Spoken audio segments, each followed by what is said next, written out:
On a été élevés dans une famille qui était catholique, pas fervente, mais qui aimait beaucoup le sport. Fait que le sport était notre vie. Le hockey, le curling, et à ce que j'ai grandi, j'ai connu le ballon-ballet. Et je m'ai marié à un jeune âge. À l'âge de 19 ans, je m'ai marié, on a eu un enfant qui s'appelle Corey, et ensuite une fille. Mais dans cette vie, j'ai emmené avec moi le sport. Ça a continué dans ma vie de mariage. Mais j'en ai rajouté un autre.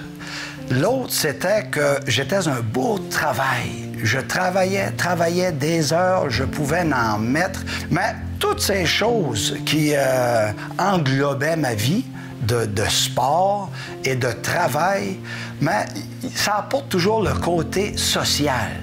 Et le côté social m'a amené à des choses qui étaient vraiment horribles. Des choses qui apportaient l'acheminement qui était inévitable, qui était la séparation de mon mariage. J'ai loué un chalet sur le bord de la belle baie des Chaleurs à New Richmond. Puis ma femme est restée à la maison avec les 2 enfants. Fait que les enfants venaient visiter régulièrement. Il y a des soirées qui couchaient à la maison. Là, j'avais juste une chambre à coucher. Mon garçon, 8 ans. Ma fille avait 1 an et demi à peu près. Là, on était tous dans le lit, prêts à aller se coucher, puis à tomber à dormir.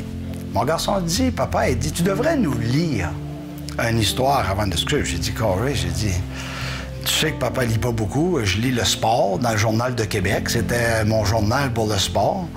Fait qu'à part de ça, j'ai pas grand-chose de pouvoir lire.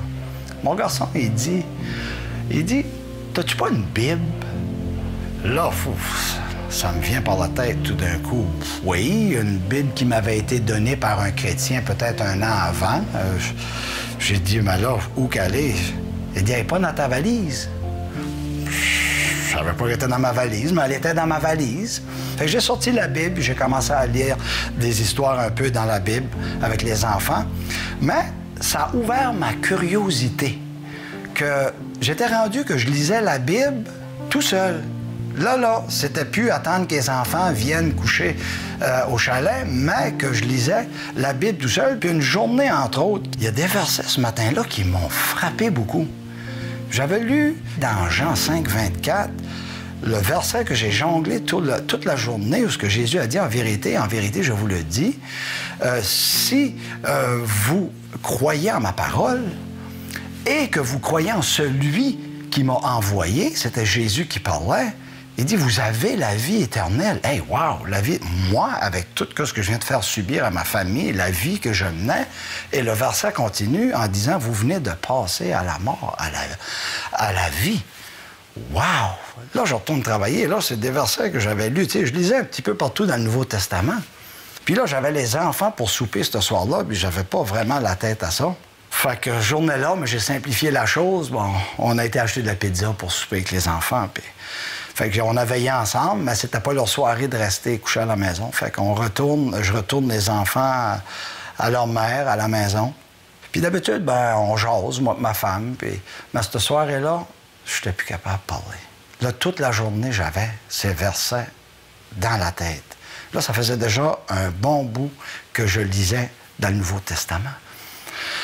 Là, je parlais plus. C'est pas trop dans ma nature de pas parler, de manquer de mots. Ça fait que là, je regardais ma femme qui, à ce point-là, était rendue à 80 livres. À 80 livres, je pouvais voir ce que mon péché avait fait à ma femme. Puis, toutes les fois que j'en parle, c'est... Puis elle me regarde tout d'un coup, moi qui étais là, dans le silence, puis elle me regarde, elle dit, Daniel, tu sais ce que tu as à faire. Là, à ce point-là, elle savait que je lisais la Bible. Puis j'ai pas répondu. Elle m'a pris la main. Puis on s'en était dans notre chambre à coucher, puis on s'est agenouillé au pied du lit. Oh, que j'ai versé mon cœur. Et j'ai demandé au Seigneur pardon du pécheur que j'étais.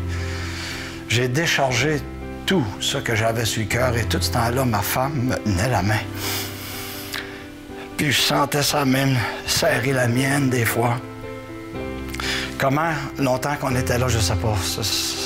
Dans le moment, c'est dur de savoir, mais j'ai vraiment vidé mon cœur et demandé au Seigneur. À ce point-là, je comprenais que Jésus était mort pour moi sur la croix. J'avais lu les versets. Je savais que j'étais pécheur. Je voyais qu'est-ce que mon péché avait fait dans ma femme et mes enfants. Fait que j'ai vraiment ouvert mon cœur au Seigneur. J'ai dit, Seigneur, viens dans ma vie comme mon sauveur. Il y a une chose certaine, que quand je m'ai relevé d'à genoux, j'étais beaucoup plus léger que quand je m'avais agenouillé. Et le verset 24 de Jean 5, où que Jésus a dit que si vous croyez en ma parole et que vous croyez en celui qui m'a envoyé, vous avez la vie éternelle et que vous venez de passer de la mort à la vie. Là, c'était clair. Là, j'ai vraiment compris que maintenant, là, j'ai plus cette mort spirituelle.